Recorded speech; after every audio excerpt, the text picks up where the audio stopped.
Alright, let's show you what we got going on here. Basically, where I'm going to be doing a whole custom interior on this brat, I'm going to try to replicate all of the original pieces and make fiberglass or carbon fiber replicas. So here's kind of, I just got down my wax and my PVA.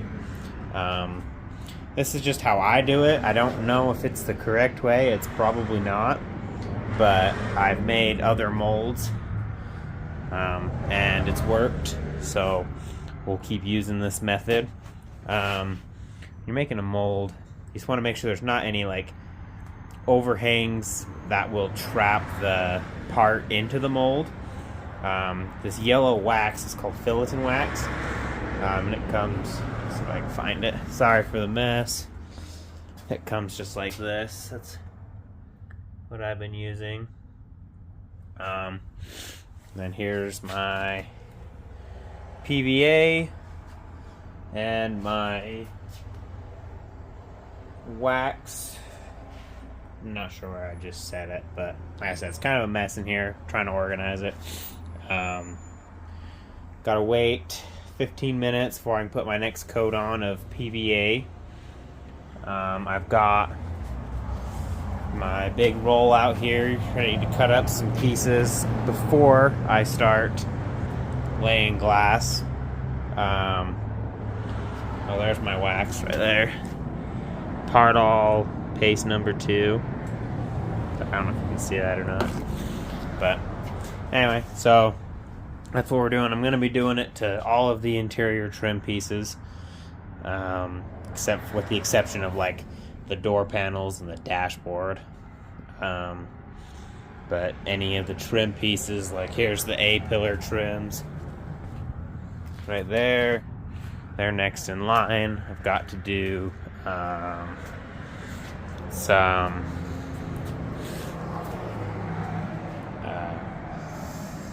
probably gonna do the headliner, just kind of anything else I can find in there. So that's where we're at with this. We'll keep you going with the time lapse.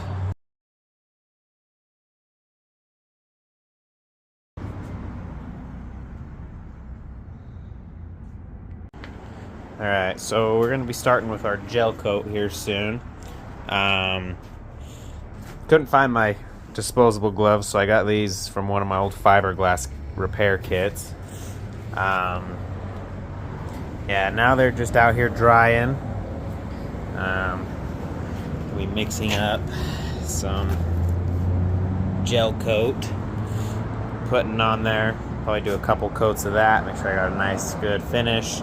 And then once that tacks up, I think we're ready to start putting some fiberglass down. So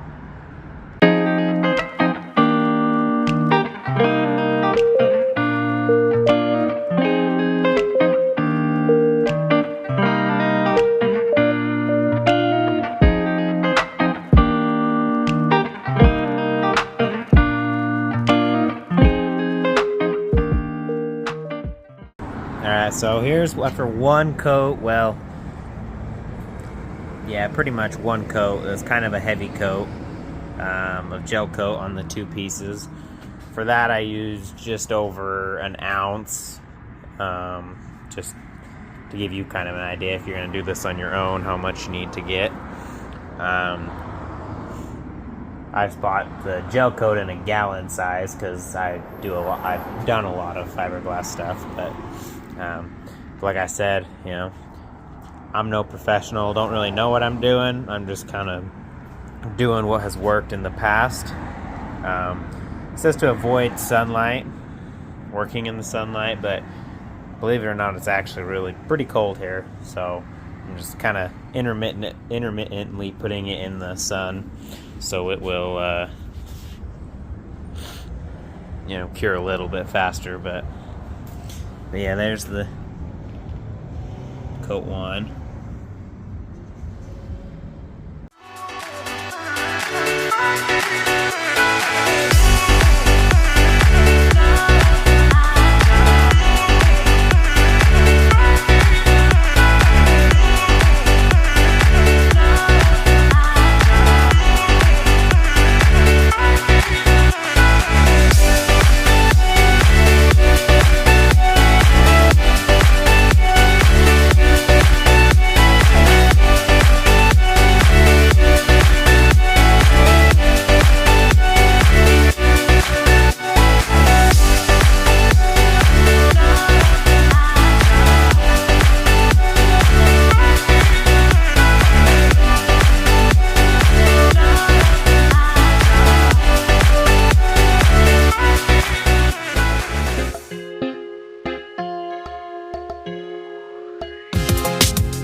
Alright, so this piece was my glove box door.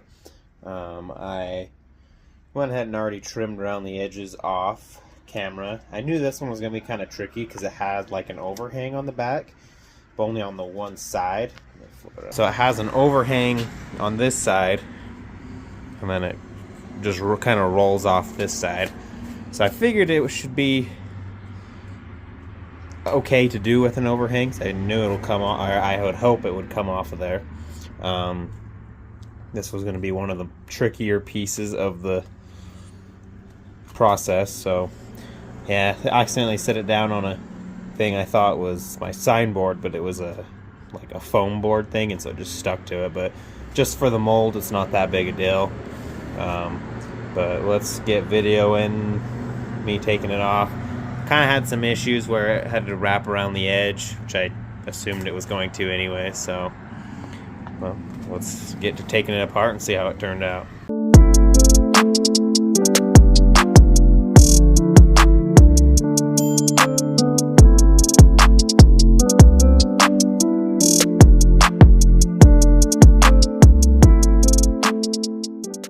Alright, so I got the piece out. Still need to clean up all the wax. You can see I had to wax down in that recess right there, so that way the fiberglass wouldn't roll underneath and then lock this in place. There's a little bit of a tight spot right through here, just where that bulge is up to where that lip. This is pliable enough, because I didn't do very much right there, that it's workable, I guess. So we'll definitely try it out. I need to go get this cleaned up, get all that PVA off, just hose it down with some water. It should come off. Yeah. So there's step one of making reproduction parts for the Brat. I don't know how hard it is to find these.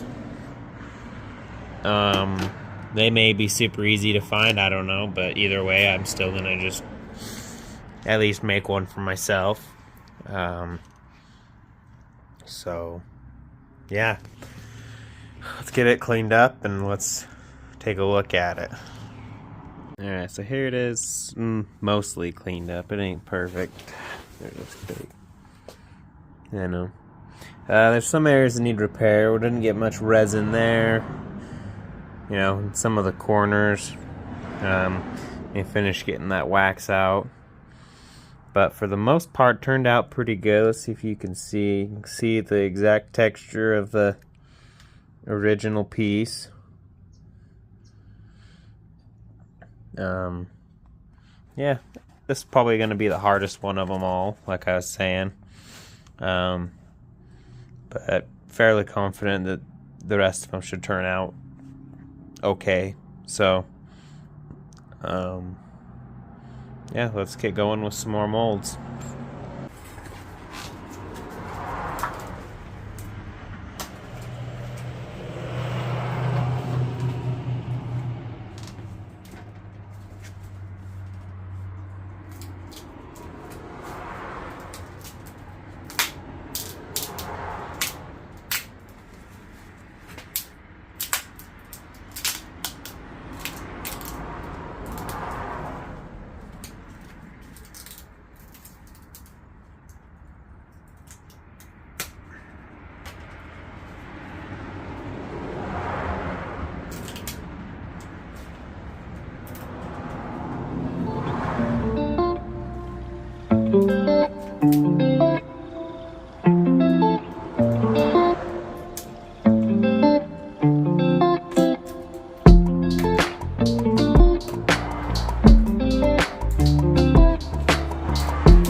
Okay, so here's one of the trim pieces that I did. As you can see, it comes out of the mold and it's just fine. No damage to it. You know, it's still got some of the putty on there, the wax, and then to attach to the back, or the signboard to the back, I just hot glue it on there, and then this hot glue just scrapes right off afterwards, so there's no damage. Your pieces should stay okay as long as you get a good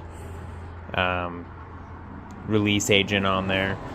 That's why I wax and put the PVA. So that's how that came out. Here's what one looks like right out of the mold. You know, it's still got some wax residue, it's still got the PVA, that green stuff on there. You know, and that PVA, it's, you know, you should be able to just peel it off, you know what I mean?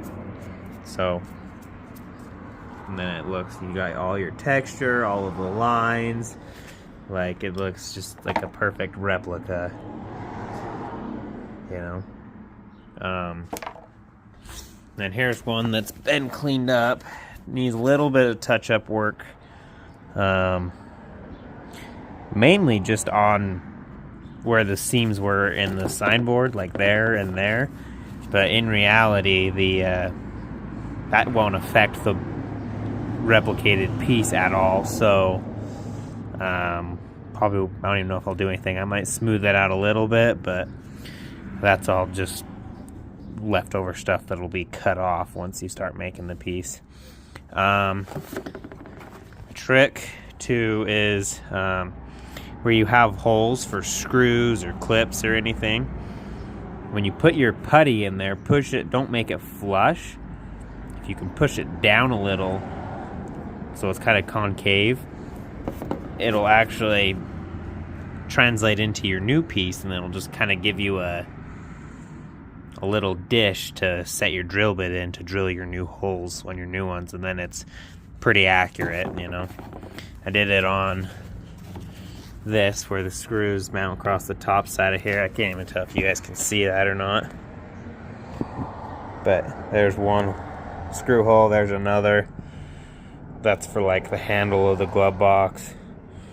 You know, 4 screws across the front of there, so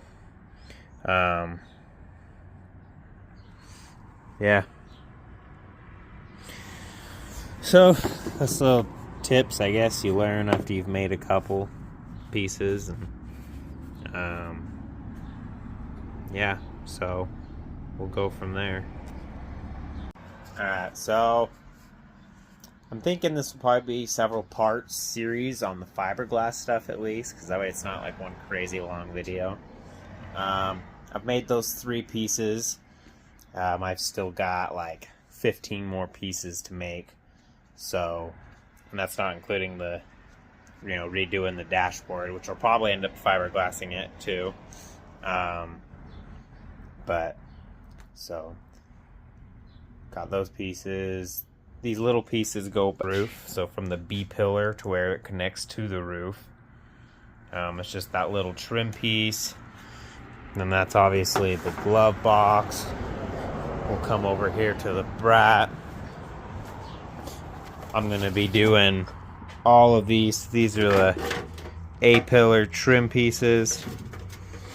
You know, these are the pillar right there. You know, they sit up like this. Gonna be doing those. You know, everything. Sill plates. So stay tuned if you want to see more. Eventually, I'm gonna try to reproduce these and make these in fiberglass, because mine are all in pretty good shape except for the tailgate one. And this little corner piece right here, but they're all in pretty good shape. So they, I've seen people looking out for those on Facebook Marketplace and the Facebook forums and stuff. So, gonna try to reproduce some of those, and then we'll go from there. So, stay tuned. Subscribe if you want to you know, keep up with the builds. So, and I'm going to be doing a walk around of all my other projects I've got going on now soon. So if you want to watch all those as well, stay tuned. Thanks.